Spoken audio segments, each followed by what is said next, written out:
Dans son émission de télé-réalité, Christina a tout bonnement décidé de filmer son épilation de l'anus, quoi. Face down, ass up. Oui, je vous l'assure, c'est sans trucage. Fidèle au poste, Gérard et Laetitia.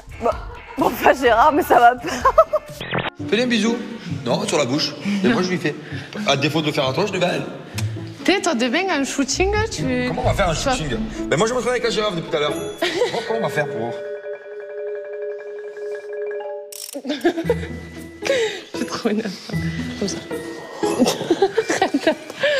En voyant cet imposant 4x4 sur les rails du métro, la première question qui vient à l'esprit, c'est comment est-ce possible?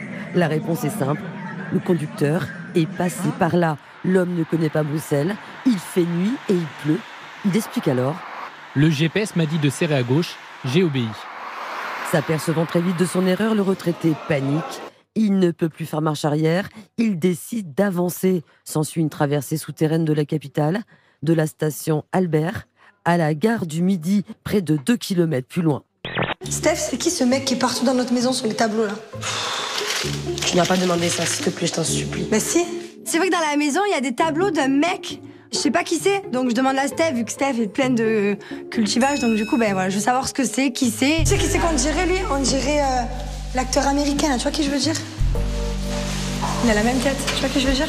Acteur américain, là. Pour moi, c'est l'acteur américain qu'on voit dans les films, et je comprends pas ce qu'il a à faire, un acteur américain en pleine Afrique, quoi. Vous savez qui c'est, Julien Lepers? Bah oui, quand même, on n'est pas demeuré non plus. On habite...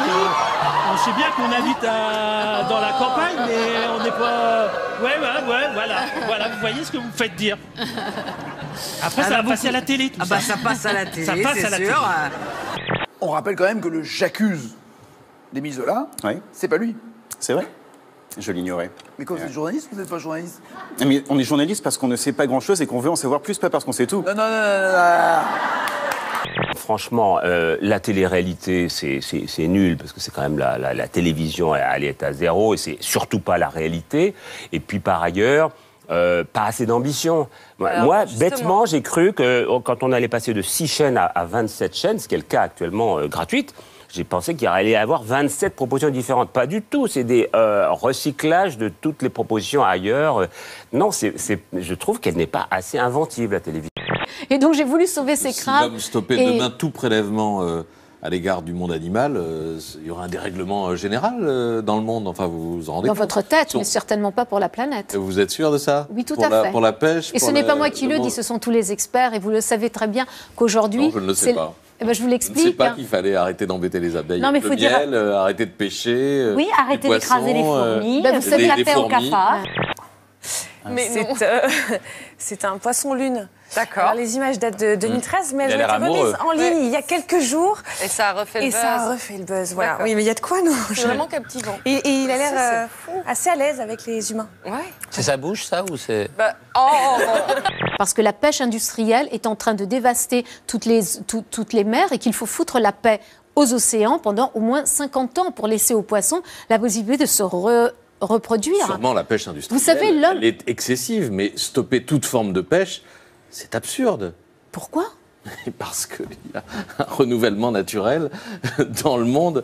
Enfin, depuis que l'homme est l'homme, on produit et on se nourrit en prélevant des espèces animales et en se nourrissant. Au début, l'homme ne savait pas cultiver les légumes, c'est pour ça qu'il allait chasser. Avec leur portable à la main, ces manifestants viennent soutenir Apple contre le FBI. Les enquêteurs américains réclament que la firme décrypte un téléphone appartenant à l'auteur d'une tuerie en Californie. Mais le PDG refuse et les clients le soutiennent. Ils ne veulent pas que cette décision permette à la police de fouiller dans n'importe quel appareil. Vous faites partie de ces gens qui sont de gauche et qui, étant de gauche, sont anti-hollandistes en quelque sorte? Ah bah oui, j'ai rien contre Hollande au départ. Je suis plus agacé par Manuel Valls, par exemple. Manuel Valls, je lui pète très bien la gueule par moment. Ah, carrément. Voilà l'homme qui promet d'ériger un mur entre le Mexique et les États-Unis. On va le construire, ce mur, hurle-t-il d'emblée. Et qui va le payer, demande-t-il? Le Mexique, répond la foule. Le sourire est d'abord signe de ringardise. C'est pour ça qu'elles font la gueule. Le sourire est vulgaire, parce qu'il est fréquent dans les magazines populaires. C'est donc pour ça qu'elles font la gueule. Enfin, le sourire est une marque d'amateurisme. Seules sourient les personnes ordinaires. Lorsque vous prenez tous les magazines, tous magazines confondus, 85% des photos sur les personnes sourient. Donc l'air grognon permet de marquer une différence et, de ce fait, faire partie d'une élite. Derrière lui, un manifestant s'est glissé dans les gradins. Virez-le d'ici, ordonne le candidat à la présidence. Quelques minutes plus tard, un autre opposant se fait sortir. À la tribune, le milliardaire explique qu'il le trouve arrogant et qu'il aimerait lui mettre son poing dans la figure. Donald Trump, vous pensez qu'il a une chance de devenir président des États-Unis un jour?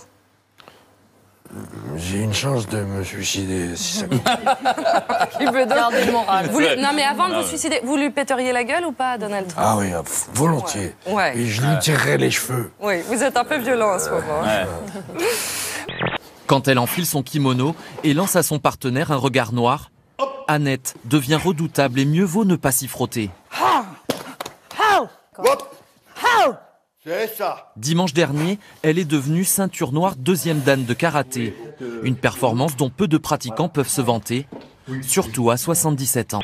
Alors Atlas, c'est faire des choses qu'aucun robot ne pouvait faire il y a 6 mois. Tout le monde a peur là dans le public. Il peut marcher, non, tout le monde rigole, mais c'est assez flippant, hein, je vous assure. Regardez, Atlas, il sait déjà qu'il faut plier les genoux pour porter un carton. Et les ingénieurs, ils sont allés un peu fort aujourd'hui. Enfin, les vidéos ont un peu fait flipper les internautes qui se sont demandé, mais est-ce qu'il a mal? Il se relève après, hein. Il faut signaler qu'il est capable de se relever. Mais la réaction des gens plein d'empathie pour ce robot, je l'ai trouvée surprenante parce qu'en fait, il n'a pas d'émotion, il ne ressent pas la douleur. Non, c'est un robot. Mais le jour où ça arrivera, les robots se vengeront. Cette image spectaculaire qui nous vient d'Australie. Regardez cette grue qui a pris feu et qui s'est carrément effondrée en plein centre de Melbourne. Heureusement et miraculeusement, il n'y a aucun blessé. Dans la Station spatiale internationale, l'astronaute anglais Tim Peake s'occupe d'un colis. Colis d'où sort un gorille. S'ensuit une course-poursuite en apesanteur façon Benny Hill avec le gorille. À l'intérieur de ce déguisement, l'astronaute américain Scott Kelly. Il a fait ça, dit-il, pour s'amuser un peu en célébrant son année dans l'espace.